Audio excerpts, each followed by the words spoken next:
صفحہ نمبر 90 آیت نمبر 130 سورة النساء۔ اعوذ باللہ من الشیطان الرجیم، بسم اللہ الرحمن الرحیم۔ فإن يتفرقا يغن اللہ كلا من سعته وكان اللہ واسعا حکیما۔ اللہ تبارک و تعالی فرماتے ہیں وَإِن يَتَفَرَّقَا، اگر میاں بیوی طلاق کی وجہ سے آپس میں جدا ہو گئے، یغنی اللہ کل من سعته، اللہ تبارک و تعالی ان کو ایک دوسرے کی محتاجی سے بچائیں گے۔ وَكَانَ اللَّهُ وَاسِعًا حَكِيمًا، اللہ تبارک و تعالی وسعت والے اور حکمت والے ہیں۔ وَلِلَّهِ مَا فِي السَّمَاوَاتِ وَمَا فِي الْأَرْضِ، اللہ ہی کے لیے ہیں جو کچھ آسمانوں میں ہیں جو کچھ زمینوں میں ہیں۔ وَلَقَدْ وَصَّيْنَا الَّذِينَ أُوتُوا الْكِتَابَ مِنْ قَبْلِكُمْ وَإِيَّاكُمْ، واقعی ہم نے وصیت کی تھی، یعنی خاص حکم دیا تھا اہل کتاب کو آپ لوگوں سے پہلے، اور تمہارے لیے بھی یہی حکم ہے ان اتقوا اللہ، کہ اللہ سے ڈرو۔ وَإِن تَكْفُرُوا، اگر اللہ کا کفر کرو گے، فَإِنَّ لِلَّهِ مَا فِي السَّمَاوَاتِ وَمَا فِي الْأَرْضِ، تو اللہ کے لیے ہے سب کچھ جو آسمانوں میں ہے زمینوں میں ہے۔ وَكَانَ اللَّهُ غَنِيًّا حَمِيدًا، اللہ تبارک و تعالی بے پرواہ اور تعریف کیے ہوئے ہیں۔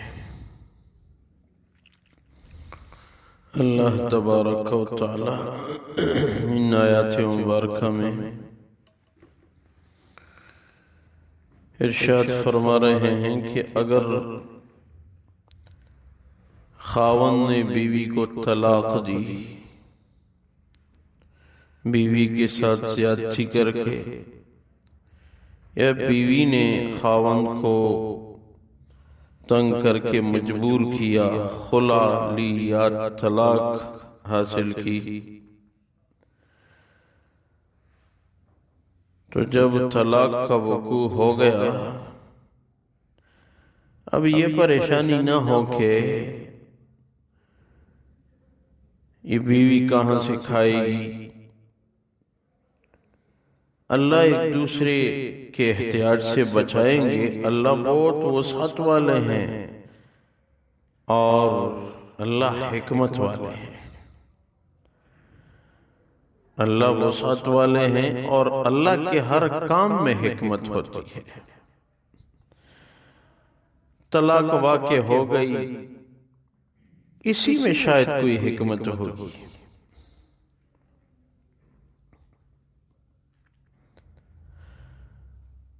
زید رضی اللہ تعالیٰ عنہ کی بیوی تھی زینب بنت جہش رضی اللہ تعالیٰ عنہ۔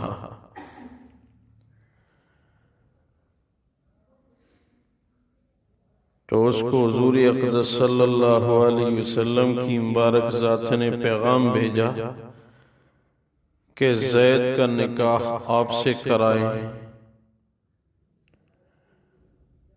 اس نے بات کو ٹھیک طرح نہیں سمجھا، وہ خیال کرنے لگی کہ شاید یہ نکاح کی پیشکش حضور کی مبارک ذات کی اپنے لیے ہے۔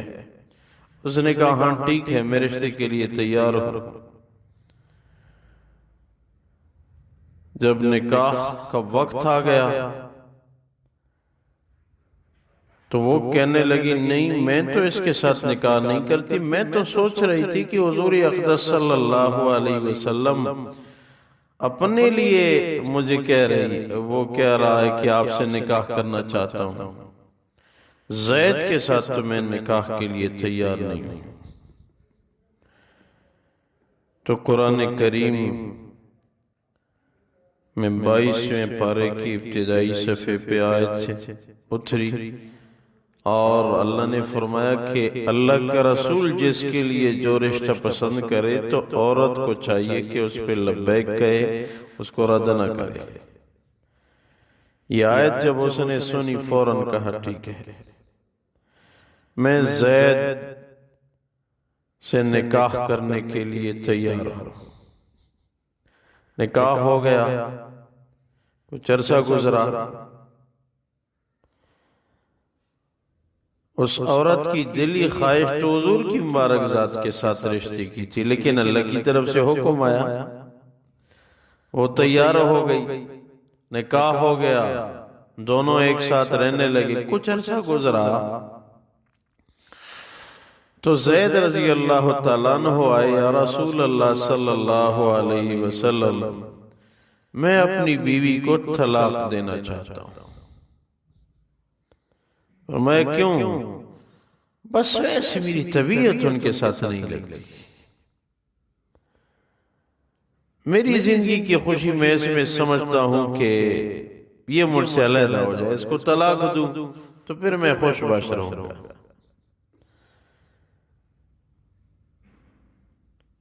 حضور اقدس صلی اللہ علیہ وسلم نے ان کو یہ بات ظاہر نہیں کی، لیکن دل میں خیال کیا کہ اس عورت کو تو پہلے سے مجھ سے نکاح کرنے کا شوق تھا، اگر اس نے واقعی طلاق دی تو پھر میں اس سے نکاح کروں گا۔ تو اس نے طلاق دے دی۔ حضور اقدس صلی اللہ علیہ وسلم کی مبارک ذات نے اس سے نکاح کیا، اور ہمیشہ حضور اقدس صلی اللہ علیہ وسلم کے ساتھ رہی۔ جتنی بھی زندگی تھی حضور کی زوجیت میں رہی۔ تو اس طلاق میں بظاہر کئی حکمتیں پھر مفسرین نے لکھی ہیں۔ ایک حکمت یہ تھی کہ ابتدا میں اس کی خواہش تھی، یا اللہ میں حضور کی زوجہ بن جاتی کیا اچھا ہوتا، لیکن بس جب آپ کا حکم ہے قرآن میں کہ نبی کی بات مانو تو میں تیار ہوں۔ اللہ نے اس کی وہی دعا کچھ عرصے بعد قبول فرمائی اور تا حیات حضور کے نکاح میں رہی۔ ایک حکمت اس طلاق میں یہ ہے، اور دوسری سمت اس کی طبیعت اس سے اکتا گئی۔ اس میں یہی حکمت کہ طلاق واقع ہوگی، اور طلاق میں بظاہر تو نقصان نظر آ رہا تھا، لیکن اس میں اندرونی طور پہ حکمت اور فوائد موجود تھے کہ اس نے طلاق دی، اس کی طبیعت بھی خوش ہو گئی کہ بس یہ بیوی مجھ سے علیحدہ ہو گئی تو اچھی ہو گئی، اور بیوی بھی خوش تھی کہ اب میرا نکاح اللہ کے رسول سے ہوگا، کہ حضور کی مبارک ذات نے پھر ان کو نکاح کی پیشکش کی، تو وہ تو پہلے سے تیار تھی۔ تو ہر امر میں حکمت ہوتی ہے۔ اللہ تبارک و تعالیٰ کا جو بھی فیصلہ ہوتا ہے، آدمی قصداً کوئی جرم، کوئی طلاق کا نہ سوچے، لیکن اگر انسان سے طلاق کا وقوع ہو جائے تو اب اللہ تبارک و تعالیٰ رازق ہیں، وہ ایک دوسرے کا محتاج نہیں بنائیں گے کسی کو۔